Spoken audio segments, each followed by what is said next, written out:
312, a Roman emperor stands at a crossroads. In the sky above he sees a vision, a cross of light, and a voice, "In this sign conquer." Within years, Christianity goes from persecuted to privileged, from illegal to official.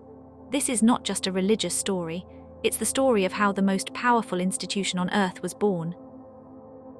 Constantine the Great, soldier, emperor, and perhaps the most consequential convert in Christian history. Was his conversion genuine? Was it political? The answer matters more than you might think, because the Christianity that emerged from his reign looked nothing like what came before. For 300 years, Christianity was illegal, not just frowned upon, illegal. The faith that would conquer Rome spent its first 3 centuries as a persecuted sect. Christians were fed to lions, burned as torches, crucified on crosses along the roads into Rome. The emperors saw them as a threat to the empire, secret meetings, strange rituals, refusing to worship the gods of Rome, and worst of all, refusing to worship the emperor himself. The empire was also in crisis. Rome had 50 years of civil war behind it. Emperors were being murdered, replaced, murdered again. The frontiers were crumbling. The economy was collapsing. In 235, there were 17 emperors in 20 years. 17, something was deeply wrong with Rome, and Christianity was growing, quietly, secretly, in every corner of the empire. Enter Constantine. Born to a Roman general and a Christian mother, Helena, he grew up watching emperors rise and fall. In 312, he faced Maxentius at the Milvian Bridge outside Rome. According to tradition, the night before battle, he saw a vision, a pillar of fire in the sky, forming the first 2 letters of Christ's name in Greek, Chi and Rho, in hoc signo vinces. In this sign you will conquer. He ordered his soldiers to paint the symbol on their shields. The next day, Maxentius drowned in the Tiber. Constantine was master of the Western Empire. 2 years later, in 313, Constantine and his co-emperor Licinius met in Milan. They signed a document that would change history, the Edict of Milan. It declared religious toleration across the empire. Christianity was no longer illegal. Christians could worship freely. They could reclaim property that had been confiscated. The persecuted faith was suddenly legal, and more than legal, privileged. The emperor was on their side. The edict was remarkable for its time. It didn't just protect Christians, it protected all religions. Pagans, Jews, everyone. "We have decided," the emperors wrote, "that everyone is to have free opportunity to follow whatever mode of worship he prefers." It was, for its moment, the most radical act of religious freedom in human history. No emperor had ever told his subjects they could worship what they wanted. But was it faith or politics? Historians still debate this. Constantine had many reasons to support Christianity. His mother was a Christian. The Christian God had apparently helped him win a battle. Christians were organized, loyal, growing. They made good citizens and good soldiers. But he also continued to honor pagan gods. He delayed baptism until his deathbed. He never fully committed to the theological details of Christianity. Some scholars call him a shrewd politician who saw an opportunity. Others see a genuine convert with imperfect understanding. The truth is probably both. 325. Constantine calls the first ecumenical council in history. 300 bishops from across the empire gather at Nicaea, modern-day Iznik in Turkey. The agenda is simple: resolve a dispute that threatens to tear Christianity apart. The debate over who Jesus is. Was he divine? Was he created? Was he the same as God or just like God? These weren't abstract theological questions.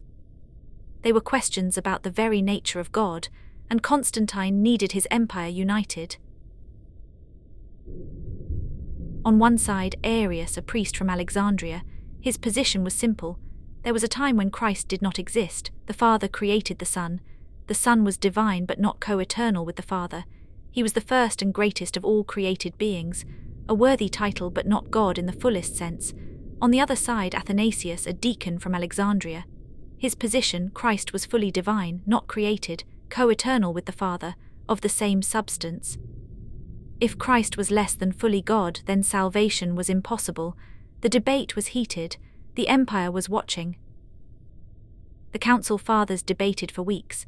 In the end, they adopted a word that would define Christianity, homoousios, of the same substance. Christ was not similar to God, not like God. He was of the same substance, God from God, light from light, true God from true God. The Nicene Creed was born, Arius was condemned, his writings were burned, he was exiled. The council had decided Christianity was monotheistic, but with a twist. God was three persons, one substance. This was new, this was radical, and it would define Christian theology for 2,000 years. But it wasn't over. For 50 years after Nicaea, Arianism fought back. Constantine himself switched sides. Most of the Eastern bishops were sympathetic to Arius. Athanasius was exiled 5 times. The debate continued, sometimes violently. The empire was divided literally. The Western Church held to Nicaea. The Eastern Church drifted toward Arianism. Soldiers marched under banners reading one substance or three.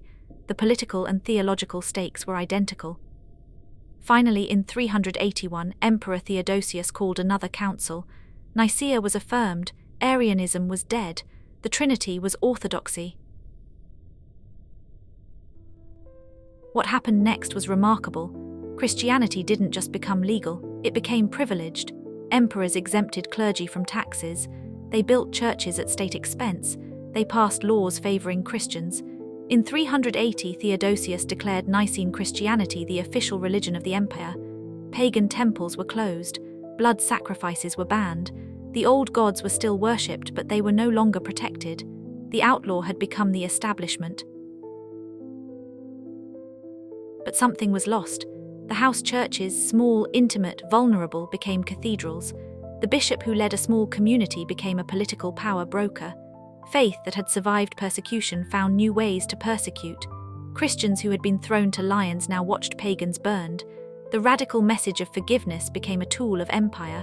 The cross that had symbolized sacrifice became an instrument of power. What Constantine gave Christianity was an empire. What he took was something harder to name, a kind of spiritual freedom that may have died the day the first church became state-sponsored. So was Constantine's conversion a genuine act of faith, a political calculation, a mixture of both? The question matters because the Christianity we inherited is, in many ways, his Christianity. The councils, the creeds, the relationship between church and state, all of it flows from his decision to back one religious faction over others. The Constantine cross is not just a symbol, it's a choice, and we are still living with its consequences. Christianity went from illegal to legal in 1 generation, from persecuted to persecutor in 2. The question it raises is timeless. What does faith gain when it gains power? And what does it lose? The Constantine cross stands as history's most consequential gamble and its most ambiguous legacy.